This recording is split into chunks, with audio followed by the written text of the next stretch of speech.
దేవుని నామానికి స్తోత్రాలు. మీ అందరికీ నా హృదయపూర్వమైన వందనాలు. అలాగే ఫోన్లో లైవ్లో దేవుని మాటలు వింటున్న నా ప్రియమైన దేవుని బిడ్డలందరికీ కూడా నా హృదయపూర్వకమైన వందనాలు, శుభాలు తెలియజేసుకుంటూ దేవుని వాక్యాన్ని మనం విందాం. దేవుని వాక్యంలో నుండి కీర్తన గ్రంథం, ఈరోజు మన వాక్య ధ్యానం కొరకు కీర్తన గ్రంథం 9వ కీర్తన, కీర్తనల గ్రంథం 9వ కీర్తన 7వ వచనాన్ని చదువుకుందాం. ఈరోజు దేవుని వాక్యంలో కీర్తనలు 9వ కీర్తన 7వ వచనం, యెహోవా శాశ్వతముగా ఉన్నాడు, న్యాయము తీర్చుటకు. ఒక్క నిమిషం నాన్న, 17వ వచనం చదువునా. అది దుష్టులను, వినండి, దుష్టులను దేవుణ్ణి మరచు జనులందరూ పాతాళానికి దిగిపోదురు. ఈ మాట మనందరం చెబుదాం. దుష్టులను దేవుని మరచు జనులందరూ పాతాళమునకు దిగిపోదురు. ఎవరు? దుష్టులు దేవుణ్ణి మరచు జనులందరూ అంట ఎక్కడికి దిగిపోతారు? ఎక్కడుంది పాతాళం? రాత్రి అయ్యగారు చెప్పాడు. ఎక్కడుంది? కింద ఉంది. అది రాత్రి విన్నారు కాబట్టి పాతాళం ఎలా ఉంటది, నరకం ఎంత ఘోరంగా ఉంటది, రాత్రి కళ్ళ కట్టొచ్చినట్టుగా అయ్యగారిలో నుండి దేవుడు మాట్లాడారు. కాబట్టి ఆ మాటలు మనం చెప్తున్నప్పుడు మనకేం కలగాలంటే భయం కలగాలి, భయంతో జీవించాలి. దేవునికి అయిష్టమైన పనులు చేయకుండా మనం జాగ్రత్తగా ఉంటే ఆ ప్రదేశానికి మనం వెళ్లకుండా మనం దేవుని రాజ్యానికి వెళ్తాం. దేవునికి స్తోత్రం కలుగును గాక. ఈ వారం మన ప్రసంగ అంశం ఏంటంటే దేవుణ్ణి మరచుట. చెప్పండి, దేవుణ్ణి మరచుట. ఈ వాక్యం ఏం చెప్తుంది అంటే దుష్టులను దేవుణ్ణి మరచు జనులందరూ పాతాళానికి దిగిపోతారంట. ఆ 2 రకాల మనుషులు ఉన్నారు. మొదటి వారు దుష్టులు. ఎవరు? అది దాన్ని నేను చెప్పదలుచుకోవాలా. రెండో మాట దేవుణ్ణి మరచు జనులు. ఎవరంట? ఇప్పుడు ప్రస్తుతానికి జనులు ఎలా ఉన్నారంటే దేవుణ్ణి మరిచే జనులుగా ఉన్నారు. ఎవరిని అనండి? దేవుణ్ణి మరచు జనులుగా ఉన్నారు. దేవుణ్ణి మర్చిపోవటానికి గల కారణం ఏంటి? దేవుణ్ణి ఎన్నిసార్లు మర్చిపోయారు? దేవుణ్ణి మర్చిపోయిన సంగతులు ఏంటి? ఈ 3 మాటలు చెప్పి నేను ముగిస్తా. దేవునికి స్తోత్రం చెప్పండి గట్టిగా. వాక్యం చెప్తున్న మాట ఏంటంటే దేవుని మరిచిన జనులందరూ కూడా పాతాళానికి దిగిపోతారంట. కాబట్టి ఇది కూడా మనకి భయాన్ని కలిగించే మాటే. రాత్రి అబద్ధికులు, కుక్కలు, మాంత్రికులు, వ్యభిచారులు, అబద్ధాన్ని జరిగించే ప్రతి ఒక్కరు కూడా వెలుపట ఉంటారు అని రాత్రి అయ్యా చదివించారు. ఇందులో ఇంకో బ్యాచ్ చేస్తున్నారు. వాళ్ళు ఎవరంటే దేవుని మర్చిపోయే వాళ్ళు కూడా. హల్లెలూయా. దేవుని పిల్లలారా గుర్తుపెట్టుకోండి, దేవుణ్ణి మనం మర్చిపోకూడదు. ఏం చేయకూడదు? దేవుని మర్చిపోకూడదు. ఇంకొక మాట, దీనికి ఇంకొక వాక్యాన్ని చూపిస్తాను మీకు. ద్వితీయోపదేశకాండంలో 6వ అధ్యాయం. చదవగలిగిన వారందరూ కూడా బైబిల్ చక్కగా చూడొచ్చు. నా మాటలు ఆ వాక్యంలో మీకు కనబడతా ఉంటాయి. ద్వితీయోపదేశకాండం 6వ అధ్యాయంలో చాలా చక్కటి మాట అక్కడ మనకు కనబడుతుంది. 6వ అధ్యాయం తీసారన్నా? ఓకే. 6వ అధ్యాయం వచనాన్ని కూడా 12వ వచనం. దాసుల గృహమైన ఐగుప్తు దేశములో నుండి నిన్ను రప్పించిన యెహోవాను మరవకుండా నీవు జాగ్రత్త పడు. దేవునికి స్తోత్రం కలుగును గాక. హల్లెలూయా. దాసుల గృహమైన ఐగుప్తు దేశంలో నుండి నిన్ను, నన్ను, మనలందరినీ రప్పించిన, విడిపించిన యెహోవాను అంటే దేవుని మర్చిపోకుండా ఏం చేయాలంట? జాగ్రత్త పడమని ఆనాటి దేవుని ప్రజలైన ఇశ్రాయేలీయులకి ప్రభు చెప్పారు, యెహోవా తండ్రికి చెప్పారు.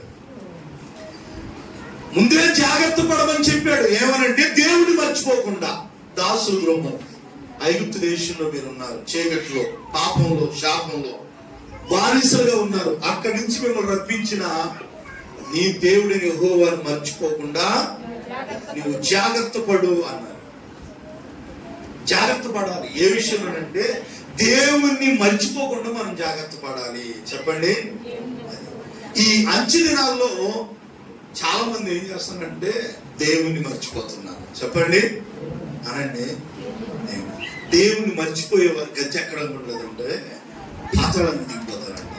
కాబట్టి మనం ఎంత ఉన్నతమైన స్థితికి ఎదిగినా దేవుణ్ణి మనం మర్చిపోకూడదు. దేవుణ్ణి మర్చిపోకూడదు. ఒక 10,000 రూపాయలు అప్పించిన వ్యక్తి ఆ అప్పు తిరిగి మనకి ఇచ్చేసినాక మళ్ళీ ఎక్కడైనా కాపాడినప్పుడు మనం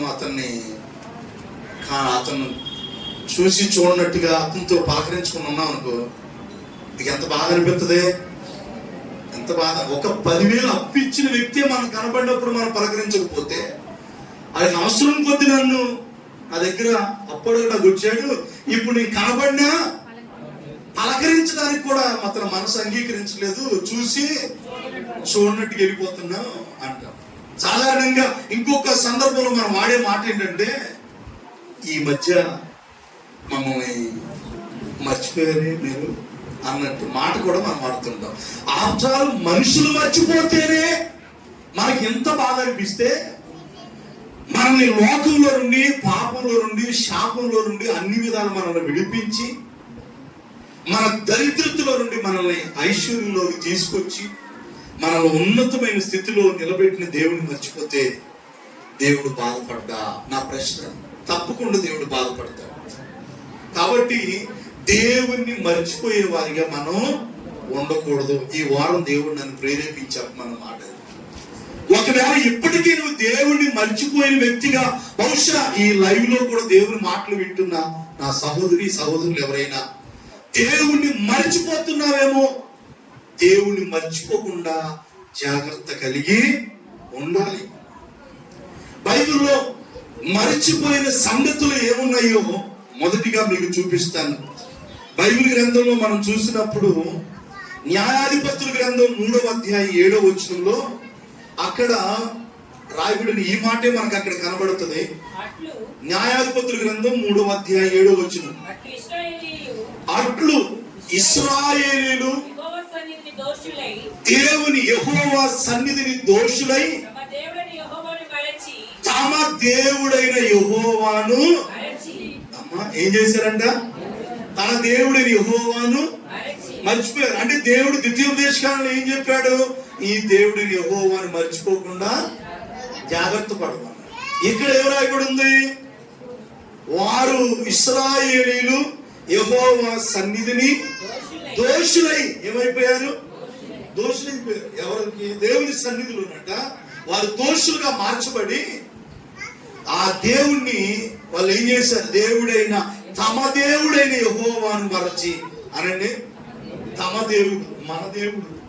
బైబిల్లో ఏముంటదంటే, యెహోవా తమకు దేవుడుగా కలిగిన జనులు ధన్యులు. హల్లెలూయా. మనం ఎక్కడైనా ఎవరైనా కనబడినప్పుడు మనం ఏమంటామంటే, వీళ్ళు ఎవరనంటే మావాళ్ళే. ఏంటిది? అందరిని అంటాం ఆ మాట. ఎవరినంటాం? మనకు బాగా తెలిసిన వాళ్ళు ఏమవుతారు మీకు అంటే, మా వాళ్ళేనండి అనే మాట అంటాం. మనం ఎవరికి చెందిన వారు అంటే, మనకి తమకు దేవుడిగా కలిగిన జనులు. మనం యెహోవా దేవునికి చెందిన వారు. మనం తమ దేవుడైనా ఏముందమ్మా? తమ దేవుడు అంటే వాళ్ళకి యెహోవా దేవుడే దేవుడు. ఇశ్రాయేలీయులకి ఖచ్చితంగా చెప్పిన మాట ఏంటి? నేను తప్ప మీకు వేరే దేవుడు ఉండకూడదు. ఏ విగ్రహాన్ని కానీ పూజించకూడదు, దేని రూపాన్ని కానీ చేసుకోకూడదు, సాగిలు పడకూడదు, నేను రోషం కలిగిన దేవుడిని అని ఖచ్చితంగా చెప్పాడు. హల్లెలూయా చెప్పండి గట్టిగా. వీళ్ళు ఏం చేశారు? తమ దేవుడైన యెహోవాను మర్చిపోయారు. మర్చిపోవద్దని దేవుడు చెప్పినా వీళ్ళు మర్చిపోయారు. మనం ఒకప్పుడు అన్ని దేవతల్ని అన్ని దేవుళ్ళని మనం ఆరాధించాం. తెలిసి తెలియని కాలం. సత్యాన్ని తెలుసుకున్నాం. నిజ దేవుడు ఎవరో మనం తెలుసుకున్నాం. సృష్టికర్త ఎవరో, ఎవరి ద్వారా మనకి మోక్షం కలిగిద్దో, ఎవరి ద్వారా మనం దేవుని రాజ్యానికి చేరుకోగలం మనం తెలుసుకొని, ఆయన ఇచ్చే రక్షణ భాగ్యాన్ని మనం పొందుకొని, ఆయన రక్తంలో కడగబడి దేవుని రాజ్యానికి చేరాలన్న ఆశ కలిగి దేవుని ఆరాధన చేస్తూ భక్తిలో ముందుకు సాగుతున్నాం. ఆనాటి ఇశ్రాయేలు ప్రజలు కూడా దేవుడు కానాను దేశానికి నడిపించాలని ఒక ప్రణాళికను కలిగి ఉంటే, వీళ్ళు ఏం చేశారంటే దేవుని సన్నిధిలో దోషులుగా మార్చబడ్డారంట. ఏమయ్యారు? దోషులు. దేవునికి అయిష్టమైన పనులు చేసి దోషులుగా మార్చబడి, చదువునా, తమ దేవుడైన యెహోవాను మరచి బయలు దేవతలను, అసలు దేవుని మర్చిపోయారు. ఎవరిని? బయలు దేవతలని. మీ బైబిల్ ఉందా? అది బయలు దేవతలను, దేవతా స్తంభములను, అది అసలు దేవుని మర్చిపోయారు. ఐగుప్తు దేశం నుండి విడిపించిన ఆ గొప్ప దేవుడు యెహోవా తండ్రిని మరచి బయలు దేవతలను, అన్య దేవతలను. చూడండి దేవుని బిడ్డగా, కొన్ని సందర్భాల్లో ఈనాడు కూడా మనల్ని ఎవరైతే విమోచించారో, రక్షించారో, రక్షణలోకి నడిపించారో ఆ యేసయ్యను మరచి, ఆ తండ్రిని మరచి మరలా విగ్రహారాధన వైపు మళ్ళీ వారు కూడా అక్కడక్కడ ఉన్నారు. తమ దేవుడిని మరచి వాళ్ళు, ఇశ్రాయేలీయులు, వాళ్ళకి దేవుడు ఎవరు? యెహోవా దేవుడు. వాళ్ళని విడిపించడానికి దేవుడు ఆ ఫరో రాజు ముందర ఎన్నో అద్భుత కార్యాలు జరిగించాడు. అప్పుడు ఆయన అన్నాడు, మీ దేవుడిని మీరు ఆరాధించుకోవటానికి వెళ్ళిపోవచ్చు అని ఆయన చెప్పేశారు. ఇప్పుడు వాళ్ళకంటూ ఒక దేవుడు ఉన్నాడు. కానీ వీళ్ళు ఏం చేశారంటే ఆ దేవుణ్ణి మర్చిపోయి బయలు దేవతల్ని, ఆ దేవతా స్తంభాలని ఏం చేశారంట? పూజించుతూ వచ్చారు. దేవుడు ఆమె పూజించొద్దు అన్నాడు. ఆ మాట కూడా చదివితే బాగుంటుంది నాన్న. ఒకసారి ఆ మాట చూడండి. నిర్గమాకాండం చదవండి. నిర్గమాకాండం అందరూ చూడండి. 20వ అధ్యాయంలో ఇశ్రాయేలుకి దేవుడు ఖచ్చితంగా చెప్పిన ఒక చక్కటి మాట. 20వ అధ్యాయంలో రాయబడిన ఒక మాటను మనం చదివితే 4వ వచనం అదేనమ్మా. పైన ఆకాశం అందే గాని, కింద భూమి అందే గాని, భూమి కింద నీళ్ళ ఎందే గాని ఉండే దేని రూపమునైనను విగ్రహమునైనను నువ్వేం చేయకూడదు? చేసుకోకూడదు. వాటికి సాగిలు పడకూడదు. అంటే ఇప్పుడు వీళ్ళు ఏం చేస్తున్నారు? దేవుడి వేటినైతే సాగిలు పడొద్దు, పూజించొద్దు అని చెప్పాడు. మరలా వెనక్కి తిరిగి ఆ బయలు దేవతలకి, ఆ విగ్రహారాధన సంబంధమైన వాటికి పూజ చేస్తున్నారు.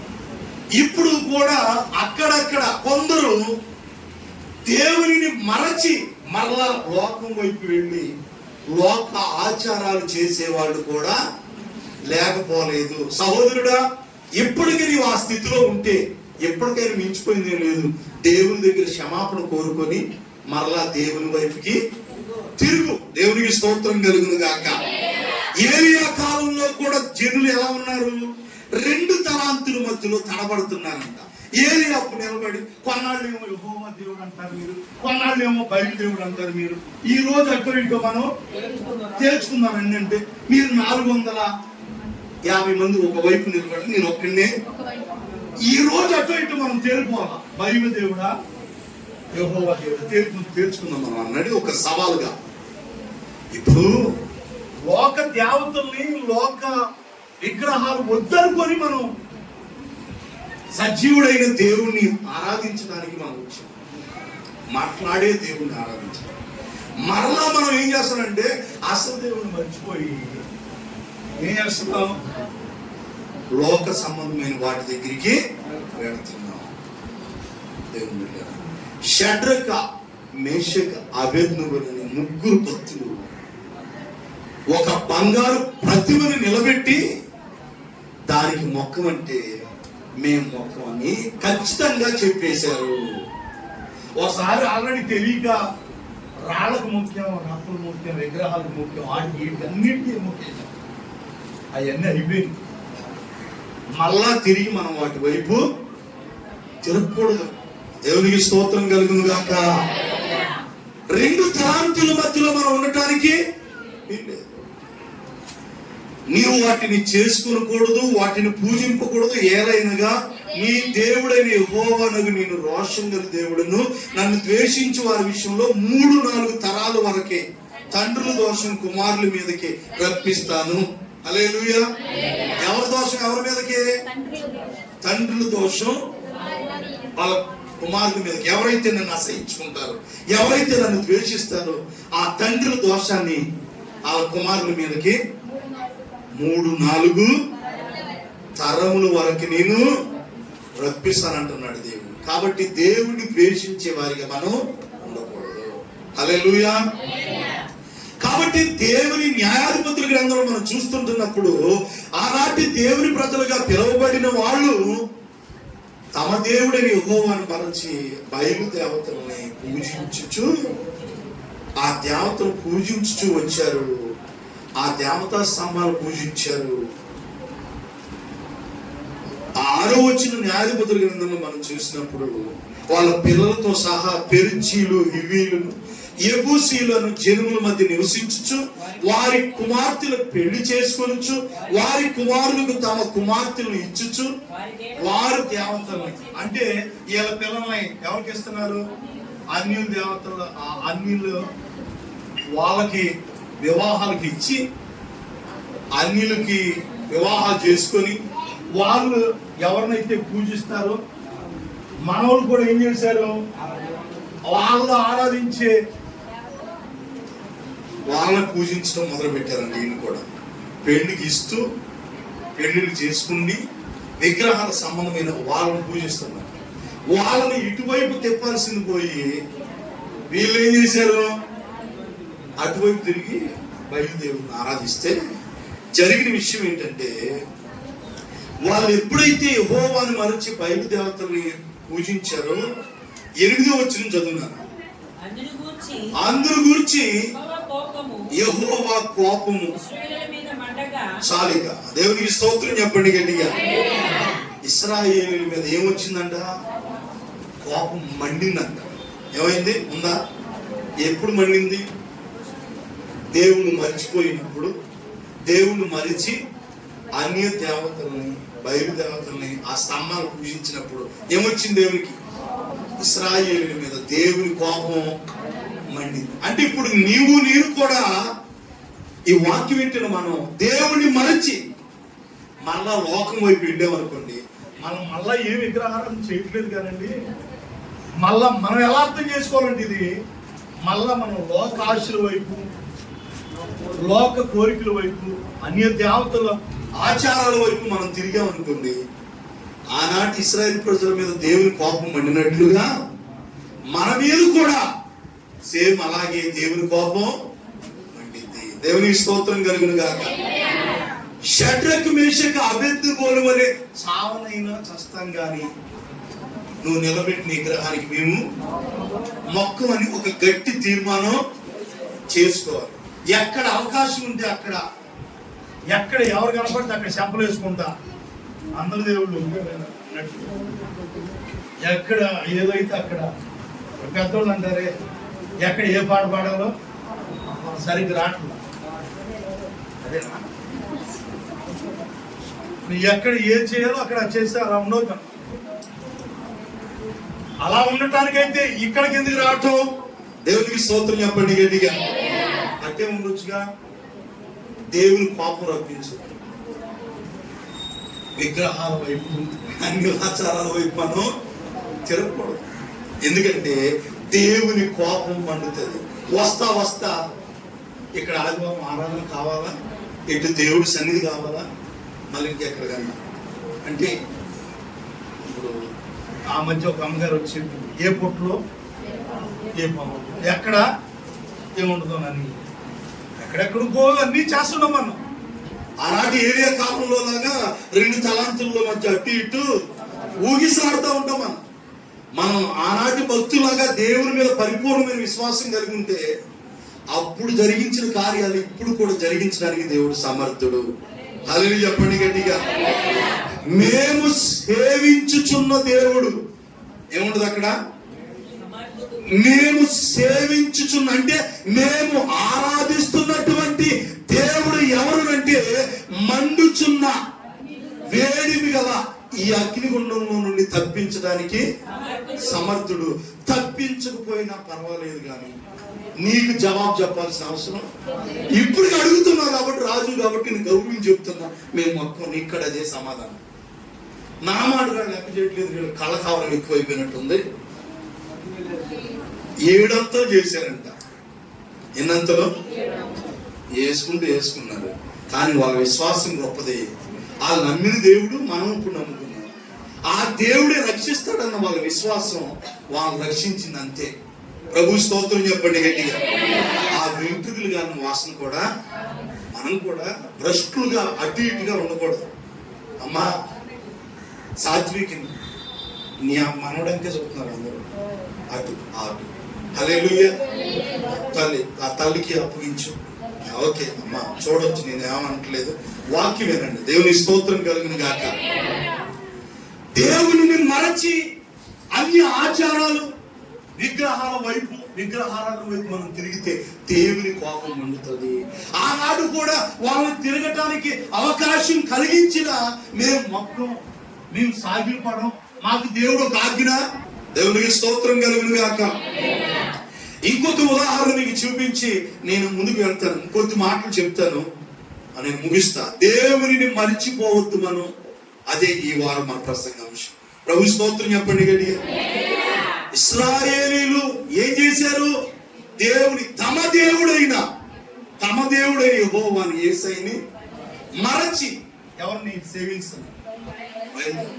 మోషే గారు కూడా పైకి ఎక్కి 40 దినాలు ఆయన ఫాస్టింగ్ ప్రేయర్ ఉండి ప్రార్థన చేసుకుంటుంటే వీళ్ళు కిందకు వచ్చేప్పటికి ఒక్క పట్టలేక వీళ్ళ మెడలో ఉన్న ఈ నగలు చెవులుకున్న ఇవన్నీ తీసి కరగబెట్టి కరిగించి ఒక దూడ చేసుకున్నారంట. మన ఐగుప్తు దేశాన్ని విడిపించింది యెహోవా దేవుడు కాదు, ఈ దూడ అని వీళ్ళు ఆరాధన చేస్తుంటే దేవునికి మోషేకి ఇతర పాపం చేసింది. మోషే గారికి అక్కడే ఇసిగిపోయాడు వాళ్ళ మీద. ఈ రోజున దేవుని ఆరాధించాల్సిన మనం అటు ఇటుగా ఉంటే దేవుడు కోపం వస్తుంది. దేవుని మనం మర్చిపోయే వారిగా ఉండకూడదు. దేవునికి కోపం వచ్చింది. దినవృత్తాంతాలు గ్రంథాన్ని ఒకసారి తీర్చొద్దాం. అక్కడ కూడా ఒక భక్తుడు మనకి కనబడతాడు. అతను కూడా ప్రారంభంలో చక్కగా దేవుని ఎడల భక్తి కలిగిన వాడే, యెహోవా దేవుణ్ణి ఆరాధించిన వ్యక్తే. కానీ అతడు కూడా తర్వాత ఏం చేశాడు అంటే దేవునికి అయిష్టమైన పనులు చేశాడు. దినవృత్తాంతం 2వ గ్రంథం 33వ అధ్యాయం 1వ వచనం చదువుదాం. 1వ వచనం. మనష్షే ఏలనారంభించినప్పుడు 12 ఏళ్ల వాడై యెరూషలేములో 55 సంవత్సరాలు ఏలెను. హల్లెలూయా చెప్పండి. చేతులెత్తి చప్పట్లు కొడుతూ దేవుని గారికి పెడతాం. హల్లెలూయా. మనష్షే ఎవరంట? మనష్షే అనబడిన రాజు ఏలన ఆరంభించినప్పుడు 12 ఏళ్ల వాడే 55 సంవత్సరాలు ఏలేను. ఎన్ని? 55 సంవత్సరాలు ఏలాడంట. ఎన్ని? అసలు అద్భుతం. అన్ని ఏళ్ళు ఒక రాజు పరిపాలించడం అనేది చాలా గొప్ప సంగతి. ఎందుకంటే ఆ కృప దేవుడు అతనికి ఇచ్చాడు. వాళ్ళ తండ్రి హిజ్కియా మరి ఇంకా చనిపోయిన తర్వాత ఆ సింహాసనాన్ని ఇతనికి ఇచ్చి ఆ రాజరికాన్ని ఇతనికి ఇచ్చారు. ఎవరికి? మనిషికి అప్పగిస్తే ఇతను రాజు అయ్యేటప్పటికి ఈయన వయసు అంట ఎన్నేళ్ళు? 12 సంవత్సరాలే కేవలం. కానీ ఎన్నాళ్ళు ఏలాడంటే 55 ఏళ్ళు ఏలాడు. అద్భుతం అది. ఎందుకు ఈ మాట చెప్తున్నానంటే ఆ పక్కన దినవృత్తాంతాలు పక్కన పేజీలు తెప్పండి. 36వ అధ్యాయం 9వ వచనం ఎవరైనా తీస్తే చదవండి. 36:9 నిదానంగా. యెహోయాకీను ఆయన పేరేం పేరు?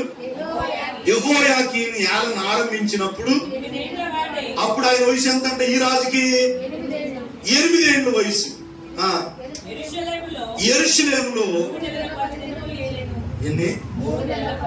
3 నెలల సార్లు ఆయన ఏలిందని ఇతన్ని బాలేదు. 3 నెలలకే 3 నెలల 10 రోజులకి ఏం చేశారు? దింపేశారు.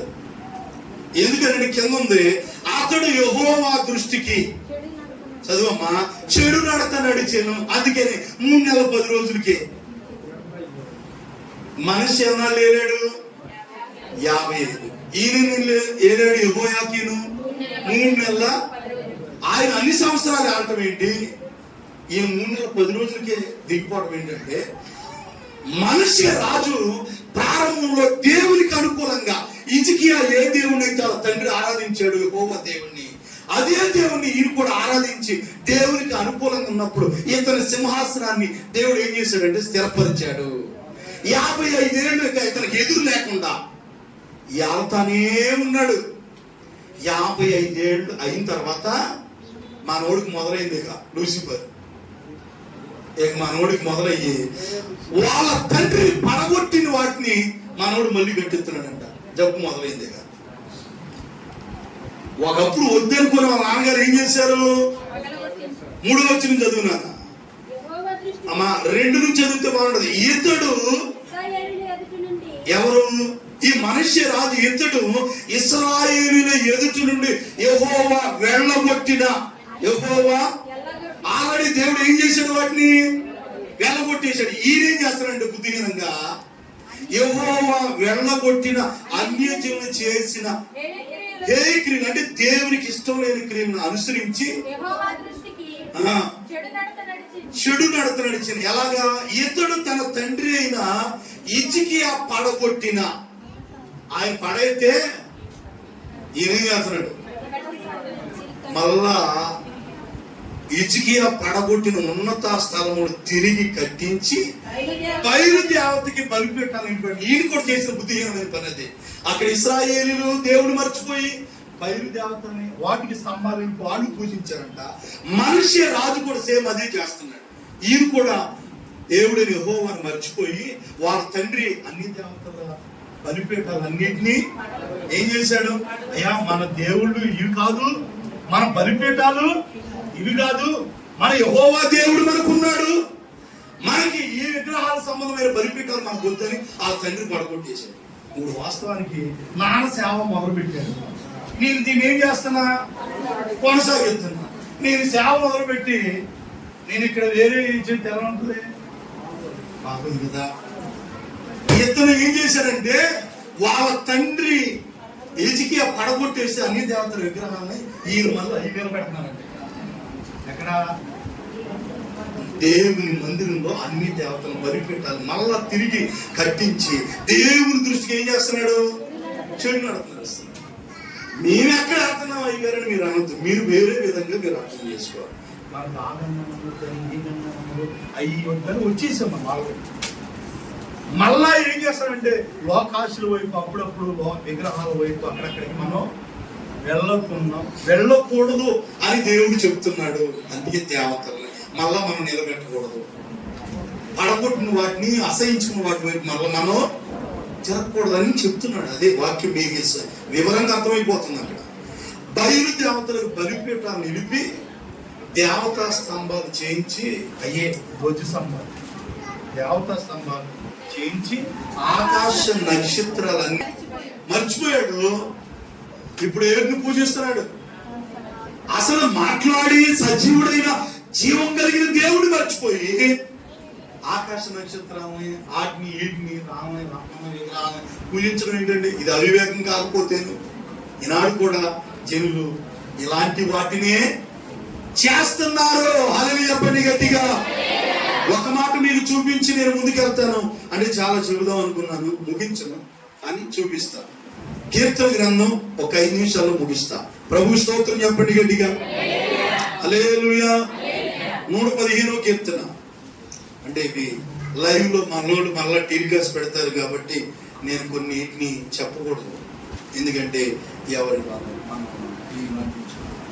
కాబట్టి ఈ మనోళ్ళు ఖర్చు చేస్తారు అనుకోండి. 115 కీర్తన తీసారా, 4వ వచనం చదవండి రా తల్లి. వారి విగ్రహాలు బంగారవి ఏంటి అయ్యి? అవి మనుషులు చేసినవి అంట. ఏంటయ్యి? మనుషులు చేతులతో చేసినవి అయ్యి ఆ విగ్రహాలన్నీ కూడా. ఇప్పుడు మనుషులు చేతులతో చేయబడిన విగ్రహాలని ఈ నోరుండి ఈ మనిషి ఏం చేస్తారంటే ఆ విగ్రహాలు ఇప్పుడు ఆ ఫ్యాన్సీ ఎక్కువ ఉన్నాయి. బాధలన్నీ అయ్యే కదా. మనం సెన్సులు పడేయటం, మనం బాత్రూమ్ ఎక్కకోవడం వేడి కారణం. అసత్యాన్ని మరచి సత్యం దగ్గరికి నిజ దేవుని అంగీకరిస్తున్నారు. వాళ్ళకి పడక రాష్ట్రాన్ని కూడా ఇచ్చేస్తున్న కాలంలో మనం వారి విగ్రహాలు వెండివి బంగారపువి, అవి మనుషుల చేతి పనులు, అవి నోరుండి పలకవు, ఏమవు, కోసం చూడవు. అది ఇవన్నీ కట్ చేయాలయ్యా జాగ్రత్త. ఈ లోకంలో ఉన్న విగ్రహాలు ఇవ్వండి అంటే మాట్లాడలేవంట, చూడలేవంట, వాసన చూడలేవంట, కాళ్ళ నుండి నడవు, చేతులను ముట్టుకోవడం, పాదం నుండి నడవు, గొంతులతో ఏ రోజు అని మాట్లాడారు. అప్పుడు అదేదో పండగ వచ్చినప్పుడు అక్కడ పాలు తాగాడు పరిశుభ్రం లేదు. కాబట్టి విగ్రహారాధన అనేది దేవునికి కోపం కలిగించే విషయం. మనిషి కాలంలో ఆయన చేసిన పొరపాటుదే. 55 సంవత్సరాలు దేవుడు ఏలటానికి దేవుడు తన కృప చూపిస్తే ఇతను చేసిన అవివేక పని, తండ్రిని ఆ పడగొట్టిన వాటిని తిరిగి కట్టించి ఆ విగ్రహానికి సాగిరిపడేటట్టుగా చేసి దేవునికి కోపాన్ని కలిగించాడు. వాళ్ళ పిల్లల్ని వాళ్ళందరినీ కూడా ఇతనే అగ్నిగుండంలో మూర్తాను విచారణ సోదిగాడుతూ సాంగత్యం చేసి యెహోవా దృష్టికి చెడు నడత బహుగా చెడు నడత నడుచుచు ఆయన కోపం పుట్టించాను. దేవునికి స్తోత్రం చెప్పండి. దేవునికి ఎందుకు వచ్చింది కోపం? అసలు దేవుడిని మరిచి మళ్ళా విగ్రహారాధన వైపు తిరిగినప్పుడు ఇశ్రాయేలుకు దేవుడు వాళ్ళ కోపం వచ్చింది. ఇక్కడ మనుష్య రాజు మీద కూడా నేను నిన్ను విడిపిస్తే మీ తండ్రి కాలంలో మీ తండ్రి వద్దరు పడగొడితే నువ్వు నిలబెడతావా అని దేవుడు కోపం వచ్చి ఈయన ఏం చేశాడంటే శత్రువుల చేతికి అప్పగించాను. ఎవరిని? 55 ఏళ్ళు పరిపాలించే కృపించాడే దేవుడు నీకు. నువ్వు ఎంత కృతజ్ఞత కలిగి ఉండాలి. ఏమంటారు దీన్ని? దేవునికి అయిష్టమైన పనులు చేస్తే అతని గురించి రాయబడిన మాట 11వ వచనంలో యెహోవా మనష్షేకును అతని చెరులకును వర్తమానం పంపినను వినలా. అయ్యా మీరు చేసేది మీరు పొరపాటు చేస్తున్నారు, దేవుడు వర్తమానం పంపిస్తున్నారు, ఇకనైనా మీరు తెలుసుకుని మళ్ళా దేవుని వైపు తిరగండి అంటే వీళ్ళంట ఏం చేయలేదు, చెవి ఒక్కలా విన్నదంట. దేవుడు ఎంత మంచోడు చూసారా? చేశారు పొరపాటు, దేవుడు ఏం చేశాడు? పంపించాడు వాళ్ళ దగ్గరికి వెళ్ళి చెప్పాడు చేసే తప్పు. ఎవరైనా చెప్పినప్పుడు మనం ఏం చేయాలా? సరి చేసుకోవాలా, తగ్గించుకొని సరి చేసుకొని మళ్ళా వాటిని వదిలిపెడితే దేవుని కోపం ఏమైతే. యోనా కాలంలో ఏం జరిగింది? ఆ యోనా నినివే పట్టణాన్ని నాశనం చేస్తాను. యోనాయి గారు ఏం చేశాడు? వెళ్ళి ప్రకటించాడు. అప్పుడు ఆ నినివే పట్టణస్తులు అందరూ ఏం చేశారు? ఉపవాసం ఉండి రాజుగారు కూడా గోను పట్ట కట్టుకొని పశ్చాత్తాపడి చెడు మార్గాలు విడిచినప్పుడు దేవుని కోపం ఏమైంది? చల్లారింది. నేను ఈ కీడు చేయనని దేవుడు తగ్గి మాటిచ్చాడు. అంటే దేవుని సన్నిధిలో మనం అయిష్టమైన పనులు చేసినప్పుడు కూడా దేవుడు మనకి వాక్యం ద్వారాను సేవకుల ద్వారాను దేవుడు మనం ఏం చేస్తాడంటే సరి చేయటానికి ఇష్టపడతాడు. అప్పుడు మనం ఏం చేయాలి? ఇచ్చిన అవకాశాన్ని సద్వినియోగం చేసుకొని సరి చేసుకుంటాం, సరే సరే. లేదంటే దేవుడు చూస్తాడు, తోస్తాడు, ఇక ఏం చేస్తాడు? తీసి కలుపు అలాగా పక్కన పడేస్తారు. ప్రభు స్తోత్రం చెప్పండి గట్టిగా. హల్లెలూయా. ఈయన కూడా అదే జరిగింది. వర్తమానం పంపించిన అతడు చెవి యొక్క పోయెను కాబట్టి యెహోవా అష్షూరు రాజు యొక్క సైన్యాధిపతులను వారి మీదకి రప్పించరు. మనిషే తప్పించుకొని పోకుండా వారు అతన్ని పట్టుకొని గొలుసులతో బంధించిరి. ఏంటంట? రాజుగా గర్వంగా ఊరేగుతా గణపరచబడి సగర్వంగా ఉండాల్సిన మనిషి రాజు ఏం చేయబడ్డాడు? ఇప్పుడు బందీ అయిపోయి గొలుసులతో బంధించి అతడు తప్పించుకొని పోకుండా అతని గొలుసులతో అతను పట్టుకొని బంధించి అతని పదులోనికి చెరలోకి తీసుకెళ్ళిపోయారు. ఎవరిని? మనుష్య రాజు. ఆ తర్వాత మొరపెట్టాడు అనుకోండి, కానీ దేవునికి అతను ఇష్టమైపోయిన చేసి.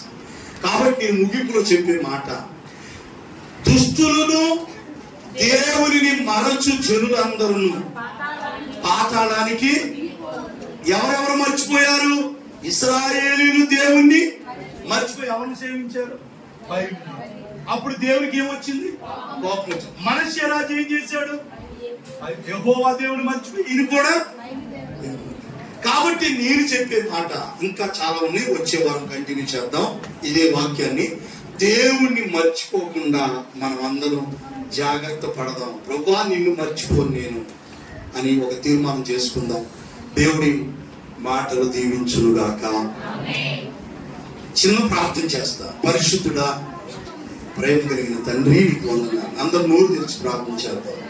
అయ్యా, నిన్ను మర్చిపోయేదానిగా నేనున్నానేమో, నన్ను క్షమించు తండ్రి.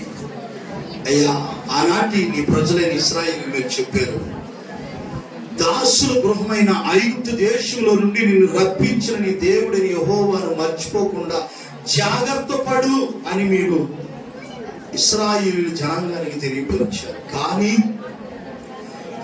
ఏ మాట అయితే మీరు వారికి చెప్పారు, ఆ మాటను వాడు త్రోసిపుచ్చి వారు నిన్ను మర్చిపోయారు. ప్రభువా, ఈ రోజుల్లో కూడా చాలా సందర్భాల్లో మేము కూడా నిన్ను మర్చిపోతున్నాం. అయ్యా, నిన్ను మరిచి లోక ఆచారాల వైపు, లోక అలవాట్ల వైపు మేము తిరుగుతున్నాం. అయ్యా, విగ్రహారాధన వైపు, విగ్రహాల ఆచారాల వైపు తిరుగుతున్నాం. నిన్ను మర్చిపోయే వారిగా మేము ఉండొద్దు నాయనా. ఎల్లప్పుడూ నిన్ను జ్ఞాపకం చేసుకుంటూ ఎడల కృతజ్ఞత కలిగిన వారికి ఉండటానికి సహాయం చేయి. అయ్యా, విన్న మాటలు ప్రతి ఒక్క హృదయాల్లో ఫలించినట్టుగా సహాయం చేసి దీవించి ఆశీర్వదించమని యేసు నామములో అడుగుచున్నాము తండ్రి.